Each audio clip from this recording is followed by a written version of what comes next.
Le texte que nous allons voir n'est pas long, c'est un seul verset.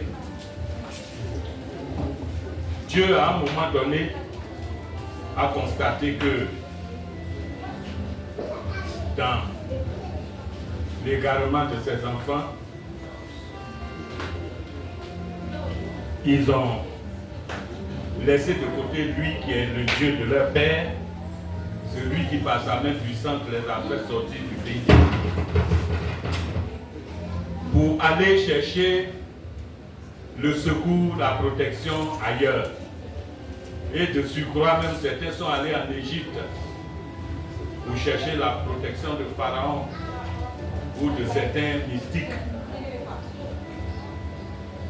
C'est dans ce contexte que Dieu, après leur avoir expliqué un peu plus haut les limites de la protection et du secours de l'homme, va leur montrer, leur expliquer, leur étaler, en tout cas la protection, le secours, l'assurance qu'il a établie pour ses enfants. Alléluia. Je veux que ce matin, chacun se tape la poitrine pour dire que je suis l'assuré de Dieu. Alléluia. Que chacun tape sa poitrine pour dire, moi, je suis l'assuré de Dieu. Je suis garanti par Dieu. Alléluia. Quelle merveille. Donc le texte se trouve, le verset se trouve dans le livre d'Ésaïe, au chapitre 31, verset 5. Lecture. Lecture. Si vous n'avez pas trouvé, je vais le lire. Quelqu'un a trouvé? Alléluia, donc nous allons. Comme des oiseaux déploient les ailes sur leur couvée, ainsi l'Éternel des armées étendra sa protection sur Jérusalem. Il protégera, il délivrera, il épargnera et sauvera. C'est ce verset qui est le texte de base de notre exhortation ce matin. Notre Dieu, l'Éternel des armées, est vraiment le maître de la communication. Parce que dans ce verset, vous allez voir, il a pris d'abord simplement et très facilement une image, une comparaison, une image simple mais poignante, une image que nous tous nous connaissons pour nous montrer l'ampleur de l'assurance qu'il a établie pour nous, qu'il a établie pour ses enfants, qu'il a établie pour tous ceux qui mettent leur confiance en lui.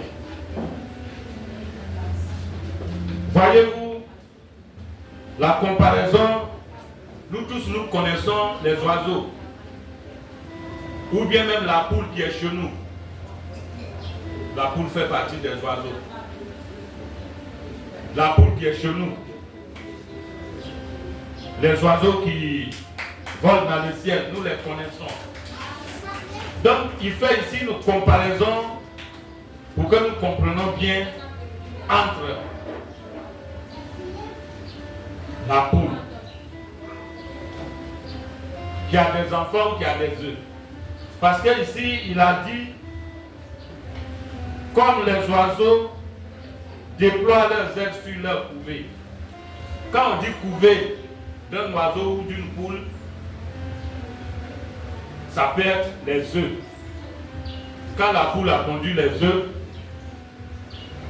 tant que les œufs n'ont pas encore éclos, elle s'assoit sur les œufs là, comme on le dit, pour les chauffer. C'est ça la poupée. Les œufs constituent ce qu'on appelle la poupée. Ou bien, si après l'éclosion, les poussins sont encore petits, la poule s'assoit sur ces enfants-là. Soit quand il y a un danger, mais sous ses ailes. C'est ces poussins-là aussi qui constituent la poupée. Donc c'est cette comparaison qu'il prend pour nous démontrer combien de fois il nous aime et il a mis une assurance en place pour nous. Le déploiement des ailes, c'est une mesure donc de protection pour les œufs contre le froid jusqu'à l'éclosion, comme on vient de dire. Quant au poussin, le déploiement des ailes sur les poussins, c'est une mesure de protection contre un agresseur éventuel. Quelle belle image! Mais nous allons rentrer en profondeur de ce verset pour aller encore plus loin. Donc cette première partie, il a fait la comparaison pour que nous nous rendions compte de l'ampleur. Maintenant, nous allons voir la suite. Il a dit, comme les oiseaux déploient leurs ailes sur leur couvée, nous avons vu ça, nous venons de voir ça. Mais il a dit ainsi, l'Éternel des armées étendra sa protection sur Jérusalem. Cette première partie, Dieu identifie ici le nom de l'assureur. Celui qui nous assure ici, c'est Dieu. C'est notre Créateur. C'est pourquoi il a dit ainsi l'Éternel des armées. Donc le promoteur de cette assurance, c'est Dieu lui-même. Alléluia. C'est l'Éternel des armées. C'est le maître de l'univers. C'est lui qui est notre assureur. Et il donne le nom de l'assurance. L'Éternel des armées fera quoi? Il étendra sa protection. Le nom de l'assurance ici, c'est la protection divine. Dieu nous dit qu'il étendra la protection, sa protection sur nous. Alléluia. Son assurance en question s'appelle la protection divine. C'est une assurance qui ne tombe jamais en faillite. Parce que le promoteur est le Tout-Puissant, le maître de l'univers. Celui qui fait tout. Celui à qui rien n'est impossible. Ce n'est pas comme nous les hommes. Lorsque j'entrais nouvellement au greffe, il y avait en Côte d'Ivoire une assurance qu'on appelait protection ivoirienne. C'était conçu par les Ivoiriens et par certains experts occidentaux qui assuraient les accidents en Côte d'Ivoire. On appelait la protection ivoirienne. Mais quelques années après, c'est tombé. C'est tombé en faillite et ça n'existe plus. Ce n'est pas ainsi pour la protection divine que Dieu te propose ce matin. La protection de Dieu ne tombe jamais en faillite, ne tombera jamais en faillite. Si tu as cette protection, si tu as cette garantie, tu es toujours protégé. Et ensuite, il donne, ce qui est intéressant, il donne le nom des bénéficiaires. Il a dit l'Éternel étendra sa protection. Donc Dieu t'assurera et ton assurance s'appelle la protection divine. Mais qui il va protéger? il dit sa protection s'étendra sur Jérusalem. Jérusalem, quand Dieu parle de Jérusalem, Dieu parle de ses enfants. Quand Dieu parle de Jérusalem, Dieu parle des chrétiens. Quand Dieu parle de Jérusalem, Dieu parle de ceux qui mettent leur confiance en lui. Comme toi, comme moi ce matin.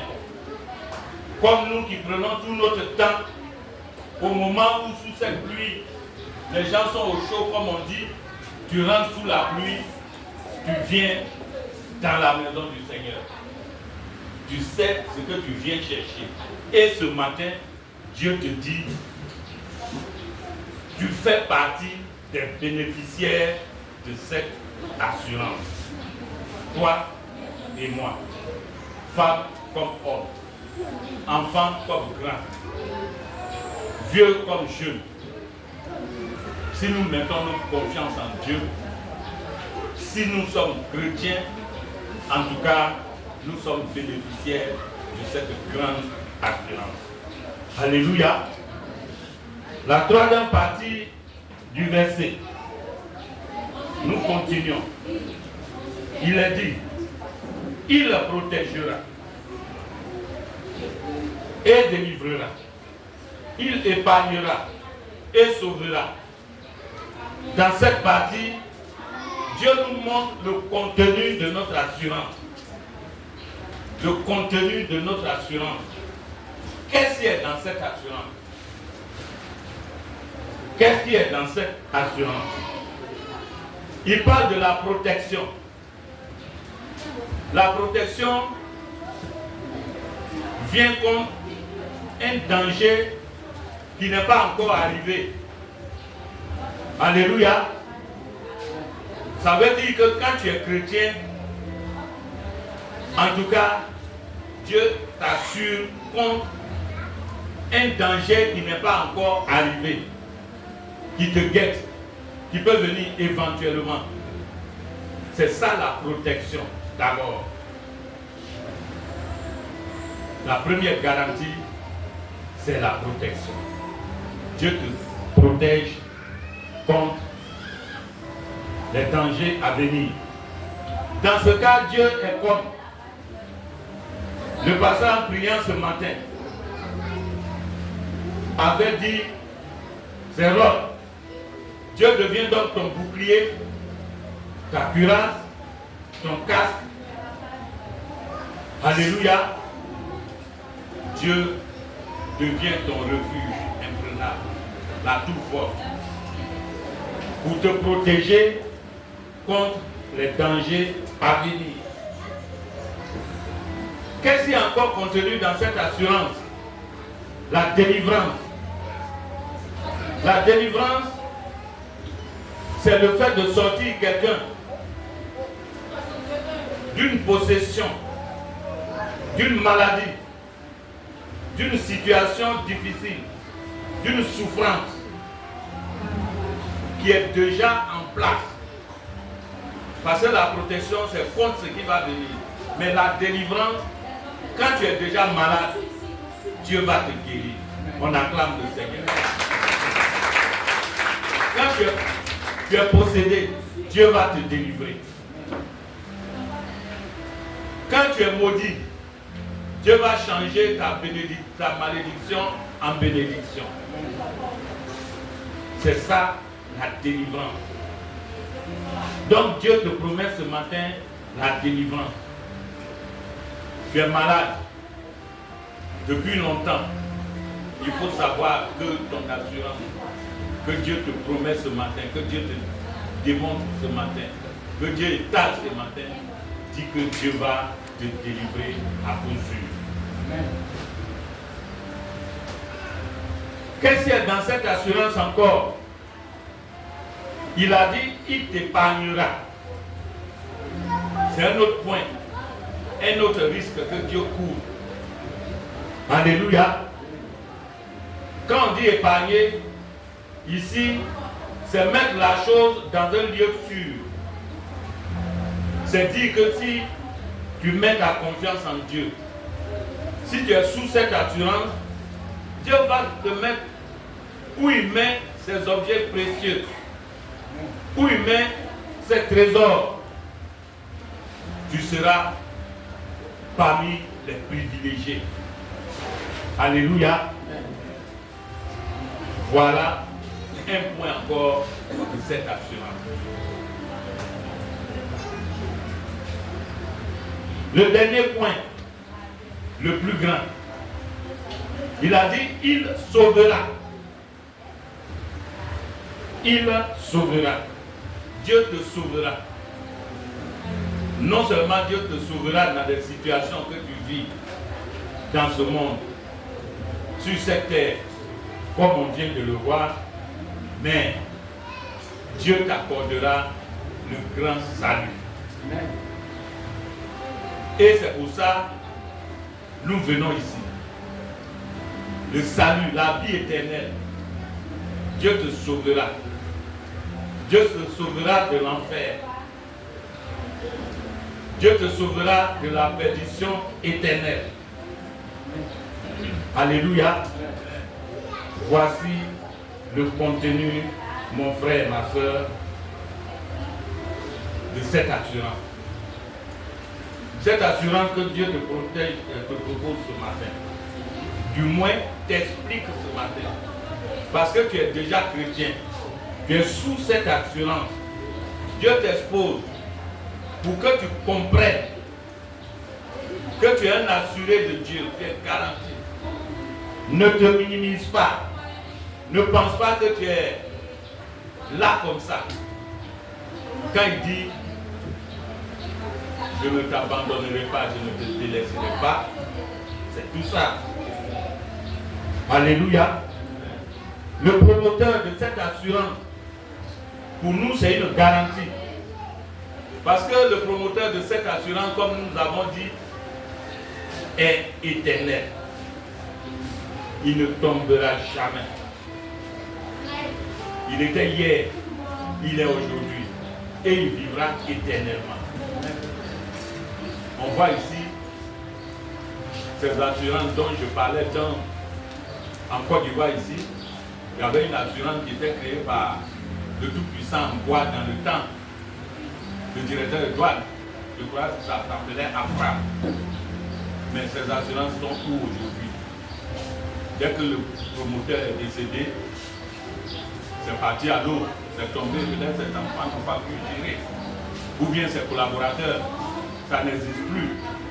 Mais la protection divine, c'est non seulement une protection unidimensionnelle, pluridimensionnelle plutôt, mais le propriétaire là vit éternellement.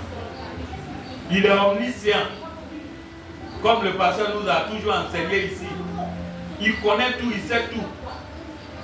Ce qui était hier, ce qui est aujourd'hui, ce qui sera demain, est devant Dieu comme ça. Donc ce Dieu-là, la faillite ne va pas surprendre son assurance. Son assurance est aussi éternelle. C'est un Dieu qui est fidèle. Quand il promet quelque chose, il le fait. Les assurances de ce monde, quand tu prends ton assurance, on dit, ton camion, quand il va faire l'accident, je vais l'assurer. Mais quand il y a accident, quand c'est dans ce monde, nos assurances, ils vont commencer à contester. Est-ce que le propriétaire, le chauffeur avait son permis? Est-ce qu'il avait mis la ceinture? Est-ce qu'il n'y avait pas de surcharge? Est-ce qu'ils vont essayer de contester pour ne pas payer? Pour ne pas assurer leur risque? Mais ton Dieu qui t'assure ce matin est fidèle. Il veille sur sa parole pour l'accomplir. Ce qu'il a dit aujourd'hui là, depuis l'Ancien Testament jusqu'à ce jour, continue. Donc, son assurance, c'est une garantie. Pour finir, il a donné un exemple dans ce même livre d'Ésaïe. Donc nous allons dans le livre d'Ésaïe, mais cette fois-ci au chapitre 42. Chapitre 42. Celui qui a trouvé peut lire pour moi. verset 3. Isaïe 42, verset 3. Oui. Il ne brisera point le roseau cassé. Et Isaïe 42. 42, oui. 42, verset 3. Isaïe 42, verset 3. Donc, certainement, je me suis trompé. Isaïe 42, verset 3. Bon, je vais trouver des références après, mais dans ce verset, c'est de ça que je vais parler, parce que ce verset dit que quand son enfant va passer dans l'eau, l'eau ne va pas le submerger et il ne va pas mourir par noyade. Lorsqu'il va passer dans le feu ne l'embrasera pas pour dire qu'il est mort dans l'incendie. Or, au temps de l'Ancien Testament, c'était les deux dangers. Vraiment, en ce moment, il n'y avait pas le courant électrique pour dire la mort est sûre, c'est rentré ici, c'est sorti là. Il n'y avait pas d'autre danger. Ce qui décimait plus, les gens mouraient facilement par noyade. Oui. Écoutez le passage, Oui. 43. 43, merci mon frère. Verset 2. Verset 2. Ah, Si tu traverses les eaux, oui. je serai avec toi. Je serai avec toi si tu traverses des eaux. Et les fleuves, Et les fleuves, ils ne se submergeront pas. ils ne te submergeront Tu pas. marches dans le feu, Tu marches dans le feu, tu ne brûleras pas. tu ne te brûleras pas. Et la flamme ne te consumera pas. Amen. Amen. Merci mon frère. Donc c'est 43 verset 2. J'ai dit 42 verset 3. Ok. 43 verset 2 pour ceux qui notent. Alléluia. Donc voilà. Dans le temps des enfants de Dieu. Alors, en tout cas, quand tu tombes dans un grand fleuve, en tout cas, la mort était certaine, la noyade. Ça avait toujours raison des gens. Le feu, tu es facilement. Comme je dis, ce n'est pas comme pour nous aujourd'hui, il y a d'autres dangers plus encore. Mais c'est une comparaison, c'est quelque chose qu'il a démontré pour leur dire que sa garantie est sûre. Je suis avec toi. Si tu marches dans le feu ne va pas te brûler pour dire que tu vas mourir. Je suis avec toi. Si tu passes dans l'eau, l'eau ne va pas te submerger pour dire que tu vas mourir. Ce sont des images qu'il a prises. Mais ça veut dire aujourd'hui que tu as un problème qui te brûle. En tout cas, qui est très grave pour toi, devant toi, où tu ne vois pas ce qu'il faut faire. Il faut savoir que Dieu, ton Père, il est avec toi pour l'invoquer. Il va t'enlever dans ce problème. Comme l'eau, si tu as une difficulté,